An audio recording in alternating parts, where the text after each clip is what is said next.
What's up, YouTube? It's Team Royal. Here with the deck profile of with Miguel Chavez of the regional in Kissimmee, Florida, this past weekend, which was the September 29th. First of all, I want to say I'm sorry. It's been a long time since we've been on. We've been taking a break from Yu-Gi-Oh. Haven't had any videos of anything on my channel, so it's kind of like a welcome back from me. So. Yeah, so just anyway, we got a surprise for you. It's not really a surprise if you were at the regional, but this is a really cool deck. It's bringing back an old concept that hasn't been around in a long time, so let's go ahead and just dive into it. Alright, well, as you guys know, last format I was playing windups a lot, and now that windups are the meta, I just don't want to play windups because the mirror matches are too sacky and stuff. So I tried to make like an anti-meta windup thing. So the first thing I started off was with BLS, Gores, the Chaos Sorcerers, and the Cyber Dragons, because even though I was trying to play like an anti-meta thing, who doesn't like drawing one card and winning the game? So I just put these cards in because like they can just change the game around so bad. And Cyber Dragon get over like big cards and high defenses that I wouldn't be able to get to around. I also play triple Thunder King, triple Maxi, triple Veiler. I don't really like playing that many spells and traps because I don't like playing Starlight Road. So I just thought I'd max out on the hand traps and max out on the Thunder Kings, try to stop stuff from going down. It was actually pretty good. I played, I think, a total of 4 or 5 wind-up decks, and I destroyed all of them. So that was pretty good. I also have the tour guide engine, 2 tour guides, Sangang. I decided to take a Night Assailant. When I was testing, I guess I just opened up the nuts so much. I open up 2 tour guides all the time, and it makes one of the 2 dead, so I decided to throw this in. And it was actually pretty good. It got over some big monsters I couldn't get over. And a lot of the decks that set those monsters and they don't want to flip them, this can flip face down, so it was okay. And it let me like flip, pop something, summon Reaper, swing, and then overlay into the main, so it was pretty good. It was never really dead for me. I also played Debris. I think they're so good, and they're at 2. And I thought that if I put Debris in, some people would think I was playing Plant Synchro. So I kind of took that idea a little overboard, and I threw in 2 Troopers to get the mill going and get the Chaos Monsters in the grave, and they would target for Debris. 1 Reaper for the same target of Debris and the +1 possibility, and a Snowman Eater. I was actually testing different numbers on how many Reapers and how many Snowman Eaters, but I mean they're pretty good. I like them a lot. They're just not like super broken where I want to draw them every single hand. They're more like situationally good, so I kept it to 1 and 1. Then I had the Tech 2 cards. I decided to take a Breaker and a Gale. Windups surprisingly now set a lot of back roll, and I thought Breaker would be good. And Gale is the same reason as half the other monsters, to get over big monsters, so that's not a big of a deal. That's it for the monsters. Just like what we were talking about, like an old concept that hasn't been around in a long time, is the idea of cookie cutter decks. Basically, a long time ago, before themes were really around, it was just you take staples, you throw them in a deck. It was just a deck of the best cards this is years and years ago. It was just the deck of the best cards that were around, and that's exactly what this is. Just like the best decks, the best cards you can find. Just bam, let's just throw them in.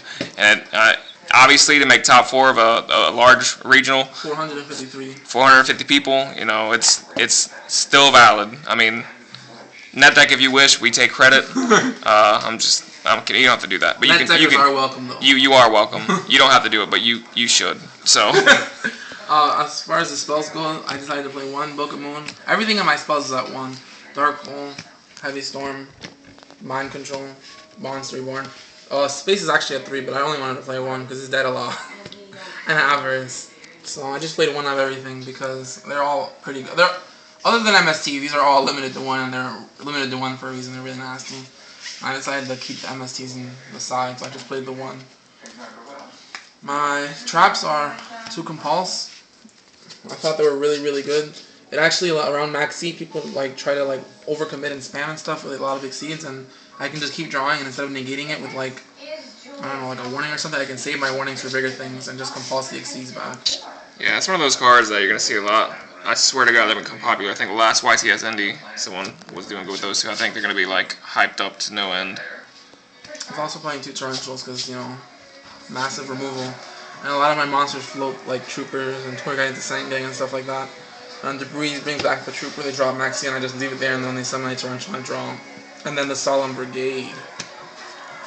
It's just really good. There's no really explanation to it. Traps are just all the best traps I could find. Cookie cutter. Spread the word. this is my side deck. Well, these are actually the 2 tokens that I play for like Gores and I don't know, the possible Dandelion. I don't know why I had a second one in there. I did. It was pretty cool. I just like showing people that they're 2009 national tokens.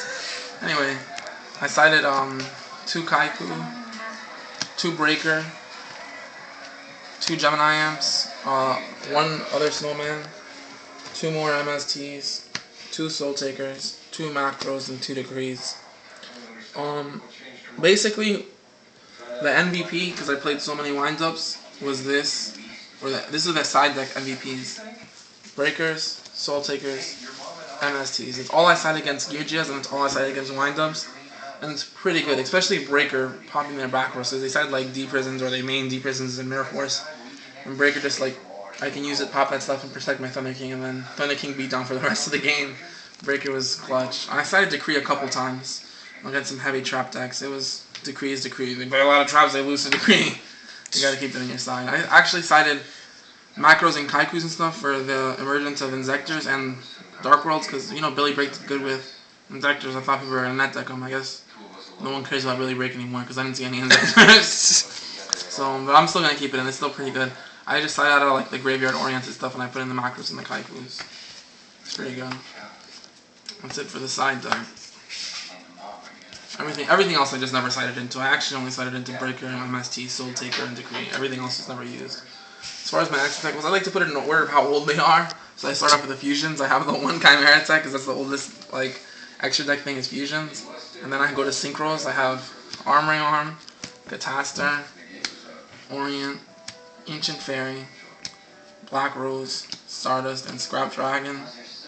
I basically only went into Scrap Dragon and Black Rose, and everything else was just in case. It never happened. Sometimes if I draw a lot of Black Rose, I make Stardust. I just never did draw any Black Rose, so I just had to set spells, and I didn't want to drop Stardust on set spells, so I just didn't. Scrap Dragon and Black Rose all the way. My exceeds are as follows. The rank 3s are Zen Mains, Levier, and Leviathan. I was playing tour guide, so I decided to throw those in. Those were the best ones. Tim Temple's sometimes good. So is Acid Golem, but a lot of the times they're dead, and I had a really tight space, so I was just like, fuck it. I play Roach and Utopia, and Utopia Ray for my rank 4s. I decided to throw in Utopia Ray because when I was playtesting against windups, they go Magician Shark, and I chain Maxine, and they always make Utopia. So I needed my Mind Control to have, like, be live, like Mind Control, and put Utopia Ray on top of it and clear the field. It was pretty good. I didn't actually test this, but I threw it in anyway for the same concept as the Utopia Ray. And it actually won me my final match, and it let me top. I Mind Controlled the wind-up player's Adrius, popped one of his monsters, and overlaid it on top and flung for game. It was pretty ridiculous. You should have seen the wind-up guy. He was raging. He's like, "You play that in your extra deck?" I was like, well, can't really do anything else. So yeah, I do. Yeah, sorry, I run Yu-Gi-Oh cards. So what do you think is the best? What do you think is like the best deck of the format? Is it Geargia or is? I personally think that it's wind-ups, and that's why I went so heavy on the Maxis, the Baylors, and the Thunder Kings. I just think they're the best. I don't know. Geargias remind me a lot of Machina Gadgets. If you open up a lot of back row, it's good. If you suck and you don't know how to play Yu-Gi-Oh! And like, you need like a really simple concept, it's good. But I just feel like wind-ups are just way more diverse, and they have like more plays than just search, swing. It's true. Geargias, I don't know. They came up. They were the top 8. They had 5 slots in Kissimmee. So yeah. It's just I don't know if it was the popularity of Geargias down there. It was definitely the popularity. There was a lot of Geargias I played. It was like half Geargia, half wind-up, and then every table I saw was all Geargia. It was a lot of Geargia. Anyway, I won for the top 4. This deck box. It's a lot better than the original deck box that I won in Kissimmee. This is the actual one that I won the first time I topped in Kissimmee. This one's way better, obviously. And also I won this mat. Let me get one of those.